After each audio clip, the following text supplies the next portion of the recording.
Intermediate first year second year maths కోసం మన ఛానల్ని సబ్స్క్రైబ్ చేయండి, లైక్ చేయండి, షేర్ చేయండి. ఈ వీడియోలో మనం డిఫరెన్సిబిలిటీ గురించి ఎక్స్ప్లెయిన్ చేసుకుందాం. ఓకే, ఆల్రెడీ మనము కంటిన్యూటీ గురించి ఎక్స్ప్లెయిన్ చేసుకున్నాం, కంటిన్యూటీలో ప్రాబ్లమ్స్ గురించి కూడా ఎక్స్ప్లెయిన్ చేసుకున్నాం. దాని కంటిన్యూషనే డిఫరెన్సిబిలిటీ. ఓకే, డిఫరెన్సిబిలిటీ గురించి ఎక్స్ప్లెయిన్ చేసుకుందాం. డిఫరెన్సిబిలిటీ అన్న డెరివేటివ్ అన్న సేమ్ ఒకటే మీనింగ్ అనమాట. మీరు లిమిట్స్ అండ్ డెరివేటివ్ అనే ఫస్ట్ ఇయర్లో మీరు మ్యాథ్స్ లో నేర్చుకుని ఉంటారు. ఓకే, అదే కాన్సెప్ట్ డిఫరెన్సిబిలిటీ. ఓకే, ఇప్పుడు మనం డిఫరెన్సిబిలిటీ అంటే చూడండి, ఇక్కడ ఒక గ్రాఫ్ తీసుకుందాం. ఎక్స్ యాక్సిస్, వై యాక్సిస్, ఇట్లా ఒక గ్రాఫ్ తీసుకున్నాం, ఒక కోఆర్డినేట్ ప్లేన్. ఈ ప్లేన్ లో మనము ఒక ఫంక్షన్ ని డ్రా చేసుకుందాం. ఓకే, ఒక ఫంక్షన్ ని తీసుకునే ఫంక్షన్ ఎఫ్ ఆఫ్ ఎక్స్ అనే ఒక ఫంక్షన్. ఓకే, ఇక్కడ మనకు ఎక్స్ యాక్సిస్ మీద కొన్ని పాయింట్స్ ఉంటాయిగా. ఒక పాయింట్ తీసుకుంటున్నా, ఇక్కడ ఒక పాయింట్ తీసుకున్నా. ఈ పాయింట్ నేను ఏ అనుకుంటున్నా. ఓకే, ఈ పాయింట్ అనేది అంటే ఏ అనే పాయింట్ ఫంక్షన్ లో డిఫైన్ అయి ఉంది. సో అంటే ఇక్కడ డిఫైన్ అయి ఉంది. ఈ పాయింట్ వాల్యూ ఎంత ఉంటుంది? ఎఫ్ ఆఫ్ ఏ అవుతుంది.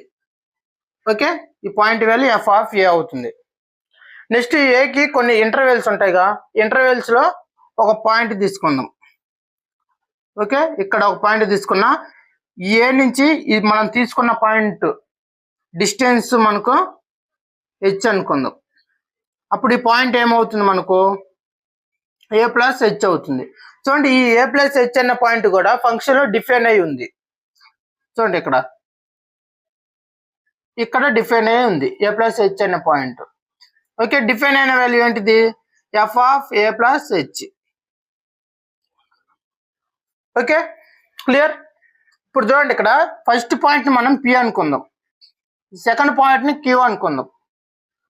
ఓకే, చూడండి, ఈ పి అనే పాయింట్ కి కోఆర్డినేట్స్ ఉంటాయిగా. ఎక్స్ కోఆర్డినేట్ ఏంటిది? ఏ. వై కోఆర్డినేట్ ఎఫ్ ఆఫ్ ఏ. ఈ క్యూ కూడా ఎఫ్ ఆఫ్ ఏ కాదు, ఎఫ్ ఆఫ్ ఏ. ఈ క్యూ అనే పాయింట్ కూడా కోఆర్డినేట్స్ ఉంటాయిగా. ఫస్ట్ కోఆర్డినేట్ అంటే ఎక్స్ కోఆర్డినేట్ మనకు a plus h, comma y coordinate ఏమవుతుంది? F of a plus h, f of a plus h. Okay, చూడండి, ఇప్పుడు పీక్యూ అనే 2 పాయింట్స్ తీసుకున్నా. ఈ 2 పాయింట్స్ నేను ఇంటర్సెక్షన్ చేస్తూ ఒక స్ట్రైట్ లైన్ ని డ్రా చేస్తాను. చూడండి, ఇక్కడ ఈ విధంగా ఒక స్ట్రైట్ లైన్ ని డ్రా చేసిన. ఈ స్ట్రైట్ లైన్ అనేది ఎక్స్ యాక్సిస్ కి స్లోప్ గా వెళ్తుంది అనమాట. అంటే ఎక్స్ యాక్సిస్ కి స్లోప్ అంటే ఇక్కడ యాంగిల్ ఏర్పడుతుంది ఎక్స్ యాక్సిస్ కి. ఓకే, ఈ యాంగిల్, ఈ స్లోప్ అంటే ఒక ఫంక్షన్ లో ఒక స్ట్రైట్ లైన్ మనం ఇలా డ్రా చేసినప్పుడు ఈ స్లోప్ ఎక్స్ యాక్సిస్ కి స్లోప్ కనుక్కున్న దీన్నే మనము డిఫరెన్సిబిలిటీ అంటాం. ఓకే, ఇప్పుడు మనము ఇట్ట అంటే ఈ స్ట్రైట్ లైన్ యొక్క స్లోప్ కనుక్కోవాలి. చూడండి, ఇంటర్మీడియట్ ఫస్ట్ ఇయర్ లో మీరు స్ట్రైట్ లైన్ అనే లెసన్ లో స్లోప్ యొక్క ఫార్ములా ఏంటిది మీరు అక్కడ నేర్చుకొని ఆ స్లోప్ కి సంబంధించిన ప్రాబ్లమ్స్ కూడా మీరు చేసిండు. ఓకే, స్లోప్ కి ఫార్ములా ఏంటిది? స్లోప్ ని మనం tan θ అనుకోవచ్చుగా. tan θ ఈక్వల్ టు ఎం. ఎం అంటే స్లోప్. స్లోప్ కి ఫార్ములా ఏంటిది? y2 minus y1 x2 minus x1. Okay, ఇదేంటిది? స్ట్రైట్ లైన్ అనే లెసన్ లో ఇంటర్మీడియట్ ఫస్ట్ ఇయర్ లో మీరు నేర్చుకుని ఉన్న ఫార్ములా స్లోప్ కి. అంటే 2 పాయింట్స్ ఇచ్చినప్పుడు స్లోప్ కనుక్కోవటానికి. చూడండి, ఇక్కడ 2 పాయింట్స్ ఇచ్చిండు, స్లోప్ కనుక్కుందాం. అంటే tan θ ఈక్వల్ టు ఇక్కడ 2 పాయింట్స్ ఇచ్చిండుగా, దీనికి x1, y2 కనుక్కుందాం. ఫస్ట్ పాయింట్ x1, ఇది y1, ఇది x2, ఇది y2. చూడండి, y2 వాల్యూ ఏంటిది? F of a plus H minus F of A by x2 అంటే ఏంటిది? ఇక్కడ ఏ ప్లస్ హెచ్ మైనస్ x1 అంటే ఏంటిది? ఏ. ఓకే, ఇది tan θకు ఫార్ములా. ఇది మనం ఈ ఫార్ములాలో ఈ వాల్యూస్ ని మనం సబ్స్టిట్యూషన్ చేస్తే మనకి ఇలా ఒకటి వచ్చింది. ఓకే, దీన్ని ఇంకా మనం సింప్లిఫికేషన్ చేసి డెరివేటివ్ మెథడ్ లో మనం చేద్దాం. చూడండి, ఇక్కడ ఈ పాయింట్ పి అనుకుందాం, ఈ పాయింట్ క్యూ అనుకుందాం. ఇక్కడ నేను ఒక రైట్ యాంగిల్ ట్రయాంగిల్ ని డ్రా చేసుకుంటున్నా. ఇలా ఈ పాయింట్ ఇక్కడ మనకు 2 లైన్స్ ఇంటర్సెక్షన్ అయిన కాడ ఇంటర్సెక్షన్ అయిన దగ్గర ఈ పాయింట్ మనము ఎం అనుకుందాం. ఓకే, ఇక్కడ మనకు యాంగిల్ థీటా అవుతుంది. అంటే ఇక్కడ సేమ్ ఇక్కడ ఏ యాంగిల్ ఉన్నట్లయితే ఇక్కడ కూడా సేమ్ అదే యాంగిల్ ఉంటుంది. సపోజ్ ఇది ఒక 60 ఉన్నట్లయితే ఈ యాంగిల్ కూడా మనకు 60 అవుతుంది. ఓకే, చూడండి ఇప్పుడు QPM అనే ఒక రైట్ యాంగిల్ ట్రయాంగిల్ వచ్చింది.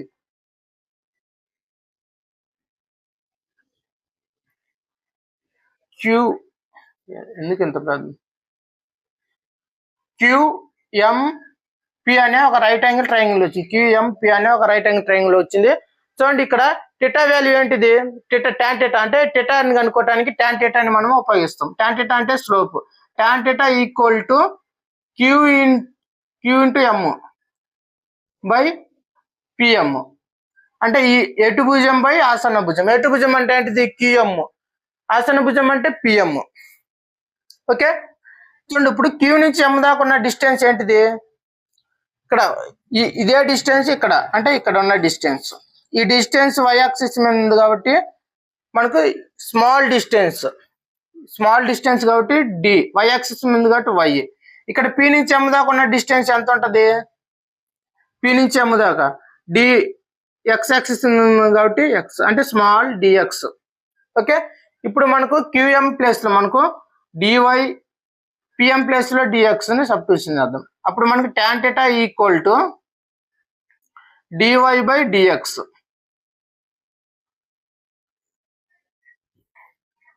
ఓకే, tan θ వాల్యూ మనకి ఏమొచ్చింది? dy by dx. ఇప్పుడు చూడండి ఇక్కడ ఈ ఇంటర్వెల్ అంటే ఈ పాయింట్ a ప్లస్ h అనే ఒక పాయింట్ ఏని అప్రోచ్ అవుతుంటది. అంటే ఏని అప్రోచ్ అవుతూ ఏ దగ్గరికి వచ్చి ఏలో కలిసిపోతుంటది. కలిసిపోయినప్పుడు h అనే వాల్యూ ఏ విధంగా ఉంటది? h అనేది ఆల్మోస్ట్ 0 అవుద్ది. అంటే a ప్లస్ h అనేది ఏని అప్రోచ్ అవుతే h అనే వాల్యూ డిస్టెన్స్ అనేది మాయమవుతుందిగా. అంటే h అనే వాల్యూ h ఈక్వల్ టు 0. అంటే ఏని అంటే ఒక పాయింట్ ఇంకో పాయింట్ అప్రోచ్ అవుతుందంటే ఏ కాన్సెప్ట్? Limit concept. అంటే మనం లిమిట్ అప్లై చేసినట్లయితే లిమిట్ h టెన్స్ 0 అంటే h అనేది 0గా మారిపోతుందిగా. కాబట్టి ఇది లిమిట్ కాన్సెప్ట్.